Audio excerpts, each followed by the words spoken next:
Hello, everyone. Welcome to the Child Psych Podcast. My name is Tammy, and I'm a child psychologist. I'm a play therapist. I'm a mom to 3 amazing kids, as 2 of them are teenagers, and that's what we're talking about today. And I'm also author of the Parenting Handbook and the co-founder of the Institute of Child Psychology. And today we have with us Dr. Ann-Louise Lockhart, who's basically our favorite expert when it comes to teens. We've had her many times before. She's done summits for us. We've interviewed her for other things. So we just love that she agreed to do this again. And she has this amazing new book that I just finished 2 days ago coming out. So we're gonna get into that. Welcome to the podcast. Thank you, Tammy. It's so great to be back. Okay. So here's a little bit about Dr. Lockhart. She's a pediatric psychologist, a parenting expert, and a nationally recognized speaker who specializes in helping parents navigate the emotional ups and downs of raising tweens and teens, which I need help with today. So this is very timely. She's a parent too, so we're in the midst of doing this parenting dance together. She's got 2, I've got 2, so she can speak to this as both a psychologist as well as a parent in the midst of chaos like I am. She let me know that having spent years feeling disconnected from her home mom during her teen years, she didn't want parents and teens to experience the same thing. So she wrote the book to help parents feel more connected to their teens. This is Love the Teen You Have, and it's currently available on pre-order. If you're listening to this in, I'm not sure, what's the date on that, Dr.? October 28th is the release. Right. And we're actually releasing this podcast really close to that date. So if you listen to it after that, we'll include the link to that too. So for both books there, whether you're, whichever phase you're at when this book is being released. She's been featured in New York Times, Parents Magazine, NBC News, and she's known for her relatable, science-informed approach to parenting that blends her clinical wisdom and real-world practicality. And that's what I would say this book is. It's very practical. And it's just concrete and like what our parents can do to navigate this tumultuous, we'll call it tumultuous, not always tumultuous, but it's interesting. That's kind of accurate. I always say having a teenager is like having a toddler all over again, but they have more sophisticated words to tell you you're a bad mom sometimes. Like, that when you have a 2-year-old, you give them the wrong color cup and they're like, "You're the worst mommy. I don't love you." Or they have these like big feelings. And now I've got like an 11-year-old and a 17-year-old. And the 17-year-old's a lot better. But the 11-year-old turning 12, it's like they find reasons that they love you, but then you're like, you're their nemesis sometimes. And you're like, where did that come from? Like, we were getting along great till 11. Like, we'll dial in on that in a second. Why don't you tell me like some of your inspiration to write this book? I know that's a clinical specialty of yours. Yeah, absolutely. It has shifted in terms of my specialty because I started out in the field working with children and toddlers.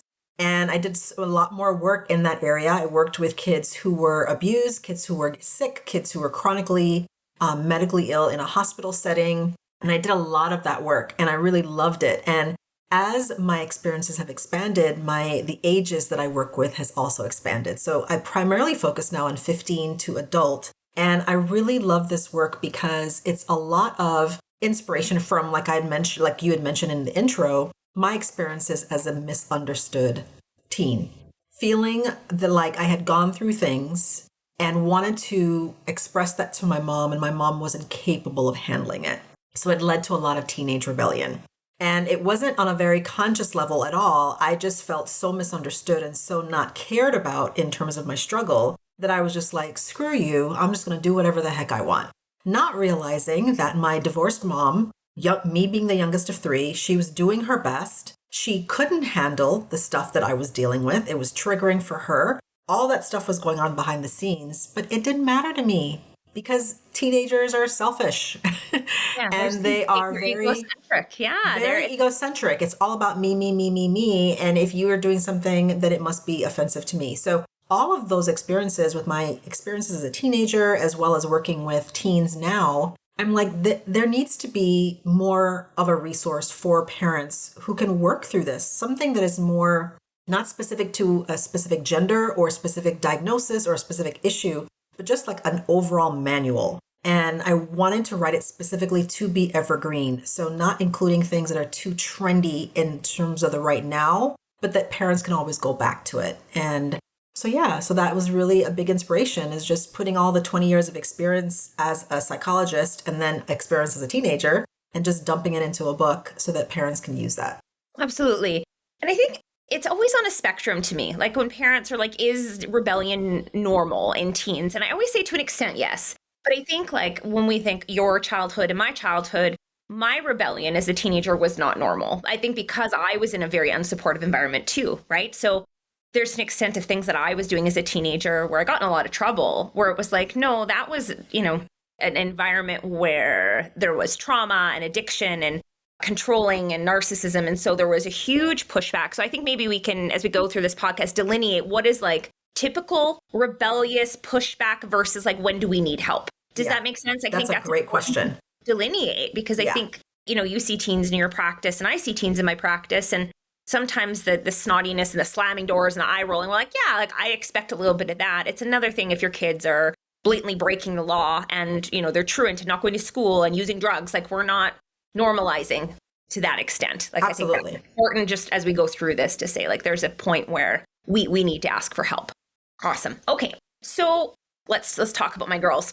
One day they're going to begrudge me for this, but they know I'm doing this podcast. So, as a mom, you probably know this too, that when they hit that like hormones, like my 11-year-old's on the cusp of puberty, like we just know it's coming. And so what has happened is we get the big feelings that come in like huge bursts, like kind of like a toddler, where it's good, and then explosion, and then good, explosion. And then there's the like, that's grating noise to me, and then the eye roll and the door slams. Like that's the drama, like of just being like, I didn't like what I said. And it's like slamming the door.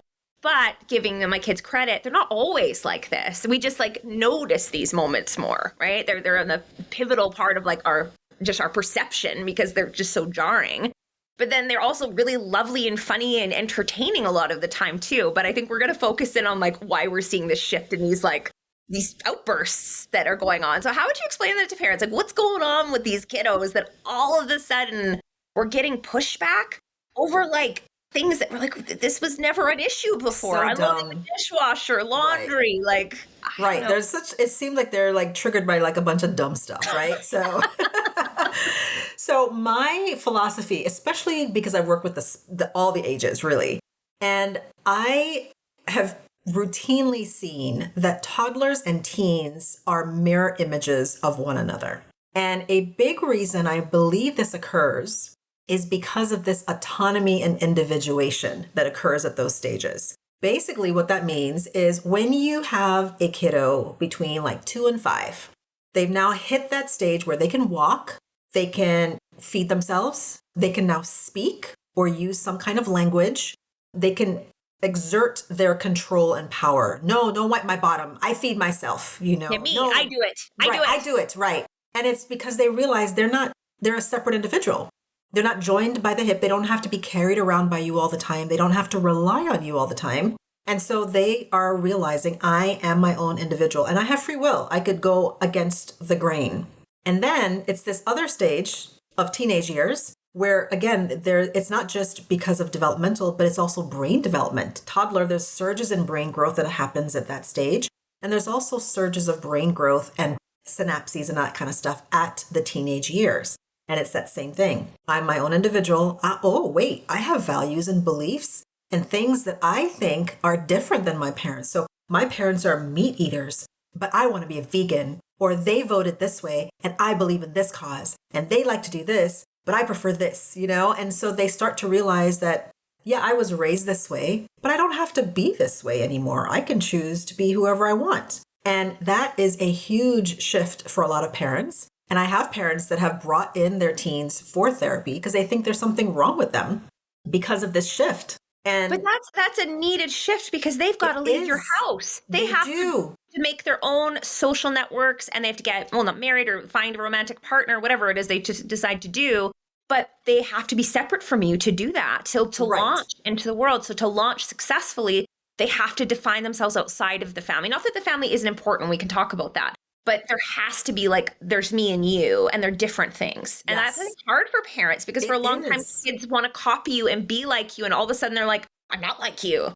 And if you say that to a teenager, you're just like me when I was 16. That's like the worst thing you could say to them. Like, you don't know, Mom. Like, it's not the same thing. And it isn't because we aren't the same person. And so their story is not our story. Yeah. But it feels offensive to a parent because it's like, I raised you this way to believe this, to eat this, to dress this way, to go and have these ideas about life and politics and religion and all these things, how dare you go against what we taught you? It feels like I did something wrong, that you're going this way because I did something wrong in raising you.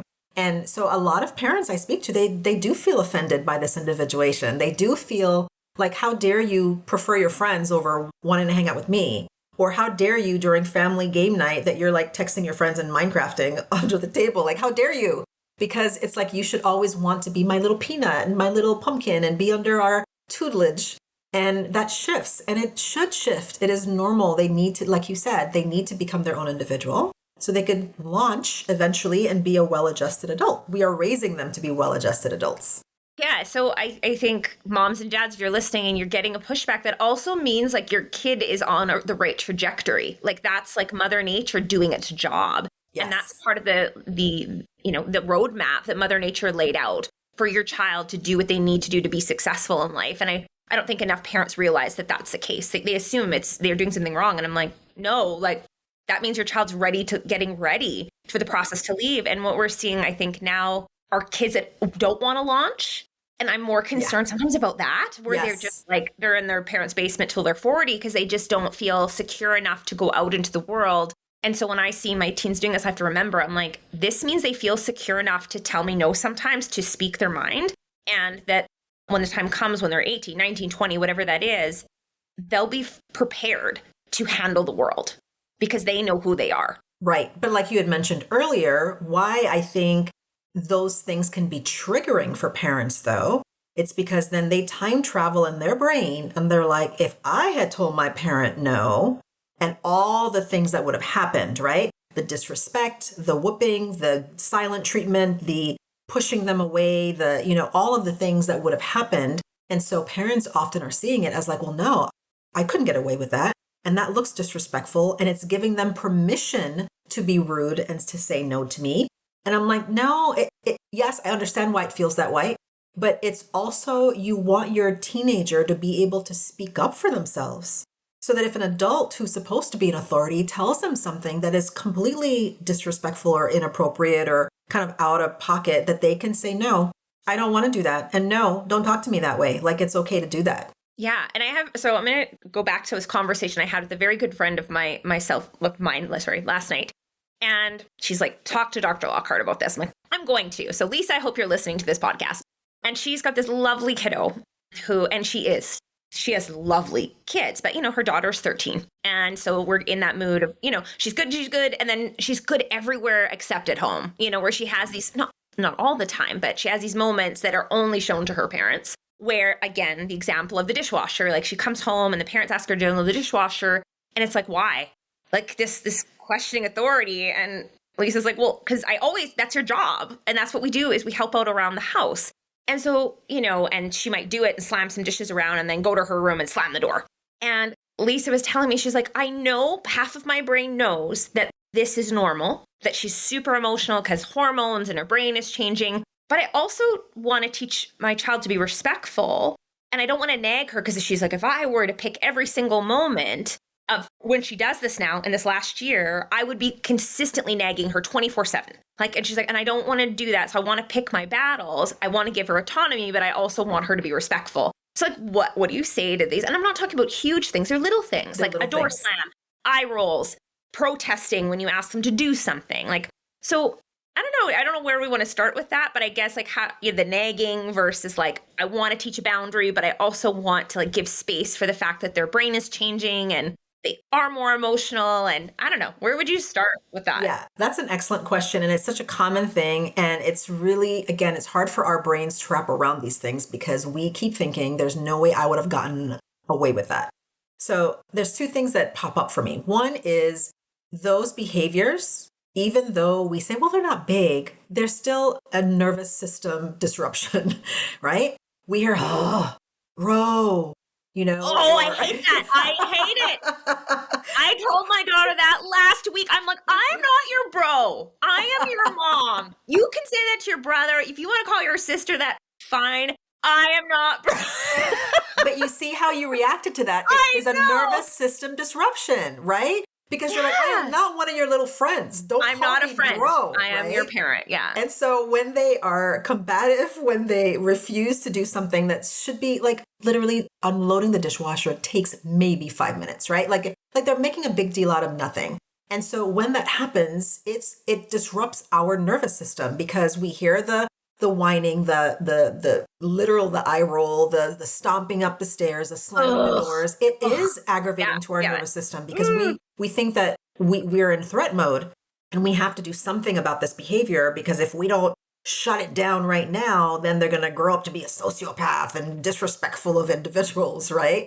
So I really believe that those behaviors trigger our nervous system, which is why we react, because it feels disrespectful. It feels dismissive. It feels like they don't want to listen to our authority because we've just come from babyhood to preteen years with this top-down parenting model. I'm in control. I know everything. I'm teaching you everything. I'm dispersing knowledge upon your body and your mind. And then we get into teenage years and they know everything. They don't need your advice. And there are times when my teenager, she's 15, and she'll say something. I was presenting last weekend, and I was presenting on different things about screen time and limits. And so she was my videographer. And afterwards, it's the same things I've been telling her about why we have limits. And she's like, wow, so much of that stuff was so amazing. And I now realize that you're doing it not to punish me, but you're keeping me safe. And I was like, dude, I've been telling you this the whole time, right? But she saw me as mom, the psychologist, this professional speaker. I was in a different role in that moment. And so she saw me as an authority. And she's like, oh, you've been telling me this. I'm like, yeah, for years. And it finally clicked for her. This is not new information, kiddo. Right. And so these things that they often will push back is because they don't see us as credible. They don't see us as knowing anything, because they have moved into this phase where internet, friends, other people know more than parents. But the other thing, too, is with your friend Lise and her daughter, it's this whole idea of getting curious around the behavior. That's where I think should be our default. So when a teenager or preteen does something, and when I say tween teen, it's like 9 to 19. It's a really big age range, okay? I have noticed my son's 9, and I'm noticing a little bit of the ugh. Yeah. You know what I mean? Like a little bit, like and I remember that with my middle around this age, about grade 4, 4th grade, a little bit, but like, but not like huge. But now we're hitting like 6th grade, and I'm like, oh, it's emerging, right? It's emerging, and I know, because this is a telltale sign. They spend more time in the room. They have their music on all the time. Yes, and like their social world is like the utmost importance. I'm like, exactly. Oh gosh, we're here. Like we've arrived. And anything away from that, now you're disrupting my flow, right? And so if we can get curious about the behavior and look at the intention that's driving it, we will be better off. They will feel more understood. So, for example, her daughter's like, oh, why do I have to do that? And then stomp, stomp, stomp, bro. Yeah, like laundry or dishwasher. Like really like simple tasks that have always been part of the family's rhythm. Right. So then what you do, rather than punishing or yelling or nagging, lecturing the behavior, which would be very easy to do, you get behind it. So, hey, I noticed that, I asked you to unload the dishwasher, do your laundry, and it's something that you've always done easily. What's happening that there's been a shift? And so it's not accusatory. It's not the why. It's just like, I'm curious. What happened? What's different? What's changed? And they may not know, but it's about getting curious and speaking to what's really happening, because maybe they feel overwhelmed by school, or it's the way you asked and your tone, or like, well, he never does anything. Why don't you ever ask him? It could be so many things, but it's about getting curious about it so that you get behind the behavior. And that way you can get yourself in a more calm state and help them feel understood. Yeah, you talk about in your book shifting from telling to asking. Yes. So just getting curious, wondering instead of, and then, I mean, for teens, a big part of this development is wanting to have voice, right? You want their opinions. And I really love like Ross Greene's collaborative problem solving, like those kind of models where we say this is kind of a problem for our family. Whatever is eye rolling, not doing your chores, not cleaning your room, whatever it is. I wonder what's the hardest part for you? Like, instead of saying you always, you never, you have to do this. Why is this such a big deal? And like, we're just criticizing. And that's how they're taking it. You talk about in your book, like looking at, there's our words and then there's like our nonverbals, and all they feel is, I think, our energy there. And that's what you were talking about in a large part of your book. Right. Because we're saying one thing but yet we're expecting them, that's the whole idea of mixed messages. Well, if they're not doing it, there is something that's hard about it. So, well, what's the hard? What's hard about it? Tell me what's getting in the way of you cleaning your room. What's in between you and the goal that you want to accomplish? What are your plans on starting your project that's due tomorrow? Like, it's about getting curious, because many times our questions feel very like labeling and accusatory, and that we know more than them and we don't trust that they can do things, because then we're swooping in to rescue or fix or demand and not giving them the opportunity to do so because we see them as continuing to fail, which is why we have to keep being on them. Yeah, I think you put it lovely in your book. Your teen is not the problem. You are not the problem. It's you and your teen versus the problem. So there's you as a team. And then there's this issue what we're tackling, whether it's like, I'm not completing their homework. They're not helping out around the house. They're like, and saying like, this is kind of an issue for both of us in different ways, but like, how do we tackle this in a way that still honors how you feel about this and what you think about this? But let's be fair, it's not really working for our family versus like you never or you always. And that's the nagging you talk about in your book, is that when parents start nagging, which I've been there, trust me, I have nagged my kids. Ditto. Absolutely. But you mentioned it as being a nervous system response. So what did you say about nagging? It's a sign of anxiety in disguise. Well, because we feel embarrassed, we feel frustrated, we feel like their behavior is a reflection on us. So that if you're getting a straight F student, like, what does that say about me and my lack of parenting? Or what does that say about my kid's intelligence? And we think it's a reflection on us too. You say it's, fear disguised as control. So we're trying to control them, and nobody likes to feel controlled. I think that's really important to remember, that it's like if our spouse gives us orders, like, how do we receive that? Well, you're my spouse, you're not my mother. But then again, we didn't like that when our mothers did that. That's the whole point. Yes. Right? Right. That didn't sit well with us as teenagers. So we sure don't want that. But at the same time, and we keep saying we want to parent differently. I don't want to parent at all the way my parent parented me. And then we repeat it, or we go completely opposite. The pendulum swing. Yeah. And we have full swing in an opposite direction, and it still isn't quite the way that you do it. So that's why it's so important to me that we find our own parenting identity and parent the kid in front of you, because each kid has to be parented differently. Yeah, it's not a one-size-fits-all approach. And I think all. that's the hardest thing about anybody writing a book on parenting, is we want to give as much guidance as we can, but ultimately, every kiddo has a different profile. And what works for one isn't going to work for other. But I mean, what's nice about your book is you give a lot of different options from the menus. Yes. like Start experimenting. Cheesecake Factory, right. It's all these different options. No, but I really liked, you gave some examples in your book. You said, instead of like, did you finish your homework? What's your plan for finishing your homework? I know, why can't you just listen? What makes it hard for you to hear me right now? You're always late. What's in the way of getting out of the door on time? Or, my one teen, actually, they're both really bad. Like, I'm just not. But I was bad too. To be fair, I've told them that. I said, this is so triggering for me, because when I was a teenager, I would get screamed at, like accosted for my room being messy.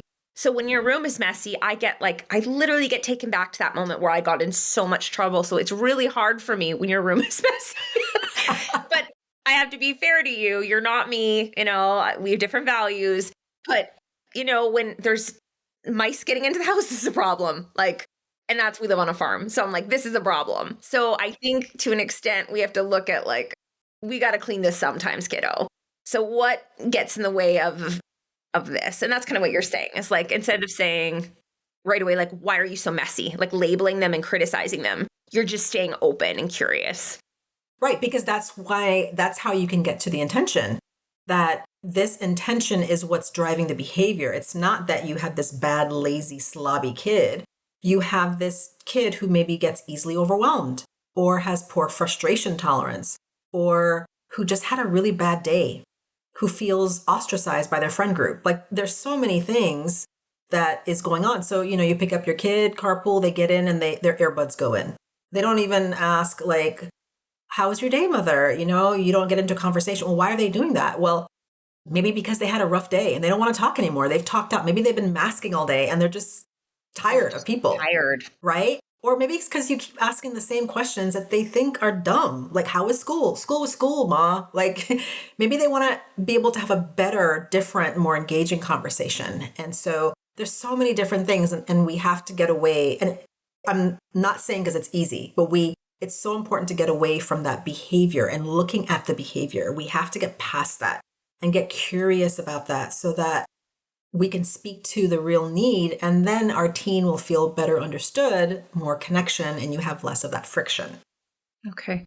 You mentioned in your book this acronym REACT. And, okay, I really love that. So can we go into that a little bit? Like the parents need to hear this. Yes. Yeah. Can we just touch on that? Definitely. Let me pull that up too. Because I like all these moments where we feel like we're getting into a power struggle because maybe it's the eye roll, maybe it's the ugh, and they're just like, they throw themselves on the couch because we have asked them to do this simple thing, but it is such an inconvenience to their world. Yes. And we're just like, I think there's indignance that comes up for me sometimes of being like, how dare you? I like put a roof over your head and I do all these things and I've loved you and nurtured you up to this point. You really can't help me cook dinner? Really?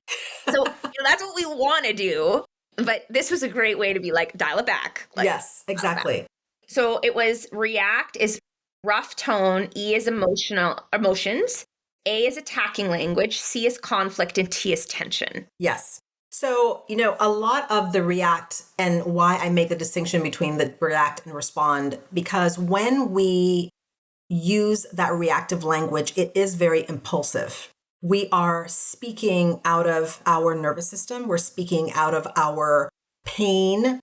Sometimes the stage that your teen is at can be very reminiscent of your stage because of something you went through, parental divorce or death or abandonment or estrangement or feeling left out of a friend group or a failure. So depending on where they're at, it can be very triggering for you. And so those kind of the rough tone and the attacking language and those kinds of things I think it's really important to highlight because it's really easy to fall into.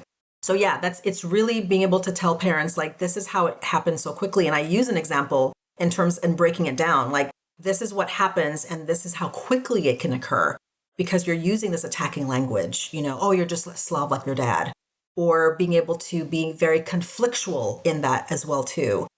And then that tone, then you're asking your teen or telling your teen, why do they have such a tone with you?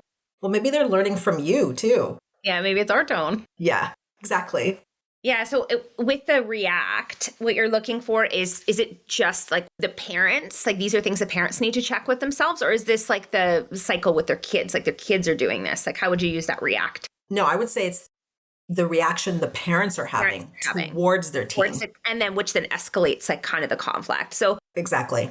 What I'm hearing is we want to be careful with our tone, just check our emotions and also check what maybe that's going on for those kiddos too, like considering what might be going on for them or being open to their experience.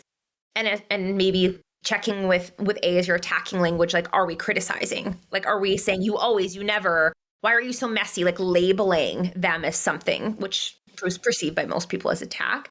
And then conflict is where like we withdraw or they withdraw, like there's a rupture. And then there's tension because we haven't repaired what's gone on. Is that kind of like okay. Yes. And what's so hard for many parents, if they are communicating in that way, it's because they feel that their teen has to change first. Well, I wouldn't talk to them that way if they weren't so lazy, or I wouldn't be so disrespectful if they weren't so disrespectful to me. Well, I always have to take the higher road. Why can't they? I'm like, well, because you're the adult? Should, and you're the adult, right? If they know that little old them can get you all riled up, then what is that saying about your ability to regulate? And then what you're expecting in a very hypocritical way, what they should be able to do if you can't do it yourself. So it's really this harsh reality that we have to face for ourselves, that we are basically getting the thing that we're giving, and we have to disrupt that. We have to interrupt that pattern, because otherwise we're just repeating the same cycles we ourselves said we didn't want to do. Absolutely. And one of the things I've always kept in mind with parenting my kids from the time they were tiny is I think of being a teenager. And I have this one particular memory of me being at a party and, everyone, I think I would have been in grade 12, I think. And I was drinking, everyone's drinking. And I remember being it was not a good party. It was unsafe. There's a lot of unsafe things going on. Sexually, bedrooms, drugs, like it was bad. It was one of the worst ones I ever went to. And I remember wanting to call my parents, but I was so scared too. I ended up just sleeping at the house, actually. And I got a ride home the next day. I should not have slept in that house. at all. Like it's not good. And I always think to myself when I'm parenting my kids is I want to be the parent where when they go to a party like that, or if they ever go to a party like that, they call me. They call me. So when I'm navigating these hard moments, I'm like, I still want to be the parent they call if something goes wrong. And that's even when they're little. I'm like, we got to be that secure base, right? We want to be that secure base. So if when things go awry, we're the person they call. And I think it's easier when they're little, like when we focus on the little things, but how do we then stay connected to these kids when they get to that age? So we are the person they call, because I feel like the ask is different. Like with these kids, like they still need us, but they sure don't ask in the ways they used to. Like my 5-year-old be like, look at me. And they cuddle you and they want to read books with you. And they, like, it's so easy to, you go for bike rides together or like a family game night. And actually my kids still love family game night. So no, that's okay. But it's subtle though. Like their asks for connection. Well, and that story really breaks my heart when I hear stuff like that, because in your mind, you chose to stay in an unsafe environment versus the wrath of your parents. And that's the thing that a lot of, as parents, when we react in that way, when we give mixed messages and we say, you could tell me anything, sweetheart, and then they tell you something and then you freak out, right? And so then you really can't tell them everything. They can't really tell you anything. And so then it becomes this thing where they're afraid to say anything to you. And we really need to change that narrative so that, because again, we will get triggered. Your teen will likely say something. If you bring out this environment where they can say anything, they're going to say something that's going to make you like, what in the world? And that's where you step back, you take a breath, and you might even say, wow, I'm so glad you told me that. I need a minute to collect my thoughts, right? And then you can respond in a way that's more intentional and appropriate. You could say some of the thoughts that you're having. You can thank them for telling you and being honest with you. And I can give you an example. So my daughter, several months ago, I heard her on her phone. It was like 11 something at night and her phone shuts down at 10. And I heard her on her phone. She was talking to somebody. And I was like, are you on your phone? And she's like, yeah. No, like totally, like you're busted. Yeah. You're busted. You're busted. And I was so angry at that moment because I felt like my mind first went to, how long has this been going on? She is disobeying the rules, the nerve, the disrespect. And I'm not one to usually take away the phone. But at that moment, I'm like, just that's logical. That's a logical consequence. That's a logical consequence. Yes. And I also knew that lecturing at this time of the night was not going to be the thing. And I wasn't going to get to the intention behind the behavior. So I said, let me have your phone. Let's talk about this in the morning. So the next day I told her, tell me about your choice to be on the phone after curfew. So you were curious, you're open. Yep. Curiosity. And she said, because we had talked earlier that evening, she was struggling with something. We had talked earlier that evening. She's like, I was really glad about the talk that we had, but I was still struggling and I wanted to talk to my friend about what was going on and what the advice that you gave me. And I was like, oh, that makes sense to me. But tell me about the decision to be on the phone when you knew that was the rules. Yeah, you broke the rule. And so she was like, I shouldn't have done it. I should have just asked you for more time or should have waited till the next day. And I told her, I said, when I was a teenager, I was extremely secretive. I hid a lot from my mom. And I don't want us to have that same relationship. If you ever feel like you need to do something, like talk to a friend after curfew or whatever it is, or anything else for that matter, more time on your phone, whatever it is, you can always ask me. I said, don't you ask me usually? Yes. And don't I say yes like 90% of the time? Yeah. So you don't need to sneak it in order to get a need met. You can always talk to me about it. And sometimes the answer will be no, and sometimes it will be yes. Yeah, but you don't know unless you ask. And at least it keeps our relationship intact. Our trust is intact. Exactly. And then that was it. That was it. And so then I told her from here on out, when you go to bed, your phone will be charged outside of your room. Because I had her doing it inside her room because I had the limits on, but she found a loophole. And so that was the consequence. You could keep it. I want you to have it. I know the phone is a lifeline, but you're going to have to earn this trust back. So this phone is going to be charged outside your room so I can see it. Actually, we do that with our kids. All of our kids is that they're just charged in our office. So there's a rule in our house, and I've talked about this in the podcast so many times. that all of my kids at a certain time in the night have to put all their devices in the office. And we've been doing it for so long now. It's just part of like their day. Like they just know, like, where does it go? In the office. So we know it's there. And it just takes away the temptation I found. Now I've got a teen who's almost, 18. And now we're like, oh crap. Like she's almost an adult now. So right. We're going to have to transition to some different rules. Right. Her age, in Canada, you can drink and buy marijuana and vote at 18. So how to, So that transition has to happen. The transition has to happen. Absolutely. But how, we're going to have to work on like what that looks like. Well, yeah. And I think with kids too, is you want to give them more autonomy. Like it's really important that they have some, because they have to go out and make decisions without you there. And that's the thing that I think we have to consider is they've got to go out and be in a hard, precarious situation. And they have to be able to exercise critical thinking. But unless we give them opportunities to do that at home, you're throwing them to the wolves. They've never had a chance to do that. So having these conversations and walking them through what were you thinking? What was the mindset there? What could we do differently?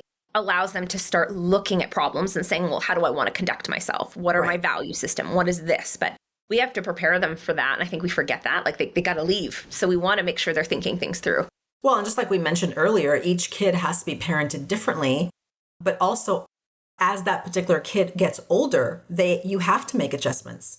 So the way that you have limits and rules and regulations and privileges for a 10, 12, 15, 17-year-old, it does have to shift because they're going to be leaving your house soon. So to have you holding onto their phone when they're 17 years old, that may not be the best option because what's going to happen in a year when they do leave, when they go to the military, when they go to college, when they go to university, when they go get a job and they do launch, hopefully, like you want them to be able to manage themselves, to manage their body, to manage their decisions. So you can't be hovering and doing it all for them either. And I've seen that where a lot of teenagers will be like, yeah, I turned 18 and my parent was like, okay, now you got to make your own appointments with Dr. Lockhart. And now you have to pay your own, bill. And now you have to apply for your college financial aid. Like it's all these things like, well, I don't know how to do that. Like you never showed me how to do that. You got to titrate it a little bit. So we call it Certainly. scaffolding. Like slowly give them bits and pieces that are manageable. But I think parents just forget that they need practice with decision making and like making choices themselves and considering, maybe how their actions could have been detrimental. But then like, what are we going to do next time? And how are you going to think through this? And how do you ask for help when you need it? But this is a lot of, I think what this hinges on, though, to do this well, and what you talk about a lot in your book is that attachment, that connection. So if parents are listening, I'm like, I don't even know where to start. I feel like my teen is 1,000 miles away from me. How do they get back in the circle? Like, how do we get back within their atmosphere? So you're heard and seen above the noise of their peers and their screens and their social life. Like, how do we get back in with them, like to connect with them in a way that probably is going to look different than when they were obviously 5, 6, 7, 8, because it's not going to look the same. What would you say to parents if you want to they're like, I want this relationship with where do they start with my teen? One of the best ways to start that is to acknowledge the rift, to acknowledge the conflict, to acknowledge the separation and the distance. So acknowledge it. And if you played a role in it, acknowledge that. Take ownership, not as in beating yourself up and shaming yourself and having them feel bad for you. It's not about that. And it's not about blaming them either, because when a relationship has gone into shambles in some way or is disconnected in some way, both people, in a sense, have played a role in it on some level. So you just acknowledge it, and you can say, I've noticed that we are more distant, that we're not talking like we used to. We're not hanging out like we used to. Or I noticed that I've been on you a lot and most of our conversations just end in yelling and you pushing me away and I shut down. Whatever it is, like acknowledge it and speak what is going on. And for me, we had mentioned earlier about my disconnect with my mom. And since then, we have repaired our relationship. But a big part of the repair happened as an adult, though. That's why it's never too late. I was 25. I was 25 when my dad repaired with me. And I remember where I was sitting, what I was doing, and being like, oh. And it was very meaningful. And we want it. At any age, we want it. And I remember it was after I was married and I was very close to my in-laws. And my mom was feeling some kind of way about it. She's like, I feel like you're so much closer to them and like you prefer them. And I said, I'm really sorry that that's how it's coming across. But I want you to know it's because we talk about feelings in my husband's family. Like we talk about things. If there's a rift, we talk about these things. And she's like, yeah, you're right. We didn't do that when you were growing up. We didn't, our culture, our family on the island, you just kind of put things under the rug. And that was not what you needed. And I said, so that's why it's easier to connect with them. But I always wanted that with you. And so she was able to apologize. She was able to take ownership. We were able to repair. It was just, it was amazing. And I believe a lot of that comes in just admitting where you mess up, admitting that you were not perfect, admitting that you want that relationship, you want the connection, and you approach it that way. Now, they may think it's too far gone and they're like, screw you, bro, and they shut the door. Or they may be like just silent, or they may reach in and say and blame you some more. Whatever is the response, it's really about stepping up, taking ownership, and making the connection. And then committing to doing things differently moving forward. I can't change what happened. I can't change how things messed up before, but I can choose to do things differently moving forward. Are you with me in this? Okay, beautiful. And I love that you said in your book, authenticity builds safety. Like you're just being authentic and you're saying like, I screwed up. These are my feelings about it. I miss you. I still love you. I love you so much. I want a better relationship. What can I do? Like you're being really vulnerable in that moment without, not without overstepping or oversharing anything. We don't want kids to feel like they have to take care of us either. That's not their job. But yeah, just being authentic and vulnerable and saying, this is my part in it. And without saying, but you also don't do that, but you also did, blah, blah, blah. Just saying, I want a relationship. There's been lots of stuff. Here's my part in it. How do we reconnect? Like, I want a relationship with you. And I'm sorry for my part where I might have yelled too much or I'm always nagging or whatever that was. And I find that sometimes it takes time for someone to even process that. Like they need time to sit with that. And like you're saying, there might be silence. It doesn't mean they didn't hear you, but maybe they need a day or two to sit with that, to just. I had a parent ask me just last night, it was that we were doing a live parent Q&A, and the parent asked me, well, what if their perception is wrong of the events? And I'm like, okay, good question, but there's some hostility in that question. I get it. And I said, perception is not the reality, but it's their reality, right? So if your teen says, yeah, but you were never there for me, and you're thinking, because I'm working 60 hours a week to provide for you. Yeah, but that's not what they're seeing, right? And you don't have to justify or defend that. The reason why you feel offended is because you feel like I'm giving up so much for you. That's why I'm doing it. But for them, they're like, I just want to spend more time with you. So because their perception is their reality, it's about addressing their reality. And once you can validate and empathize their experiences, and they feel heard and understood, and that you see them and you hear them, then you can explain your perspective. But so often as parents, we're trying to go to, well, yeah, and then the logical explanation, I'm working hard for you, or, I did this for you. Why don't you appreciate it? Well, that's the logical side of things. What they're talking from is the emotion, and we have to address the emotion. So yeah, I think those kinds of things, it's all about when you're repairing, when you're being authentic, when you're trying to reconnect with your teen. It's really about seeing them for who they are and hearing what they're saying, even if their perception of the events is incorrect. Beautiful. And I think that requires us putting ourselves in their shoes. Like, what is the emotion behind this? Like, can we put ourselves there instead of like with the sequence of events, which then you're the judge, the jury, the executioner at that point. It's like the same with kids with discipline when they're young and siblings are fighting. What we're saying is like, how was this perceived emotionally? What's the hurt? Did they feel alone? Did they feel invisible? Did they feel like what is the core injury here? And I can address that because their feelings are valid. All of our feelings are valid. And just try to see that. Put the other stuff just in the periphery, but focus on what their emotional experience is what we can do. Right. And exactly. how they might have seen it. Thank you so much. That was lovely. And it's good to connect with someone who's also in the midst of parenting teens, which I love about you is like, you are doing the thing right now. I am doing the thing. You're doing the thing, and you're also like in clinic doing the thing. So this is what you're living and breathing right now. Lisa, I hope you enjoyed this episode. This is dedicated to you and our conversation last night. So everyone, I've included a link to Ann-Louise's book in the description of this podcast episode. I've also included links to her social media handle and her website for any of you who are interested in learning more about her. She's one of our favorite people for teens. So like go to her. She's one of the guides where I'm like, if you need direction with your teens, like it's her book I'm going to now look at. So I thank you so much for coming on here and sharing your wisdom and just your practicality. And it's just very real. It's manageable. I think parents can do this. So thank you for inspiring thousands and thousands of parents to do this work. Thank you. I appreciate your support and thank you for having me.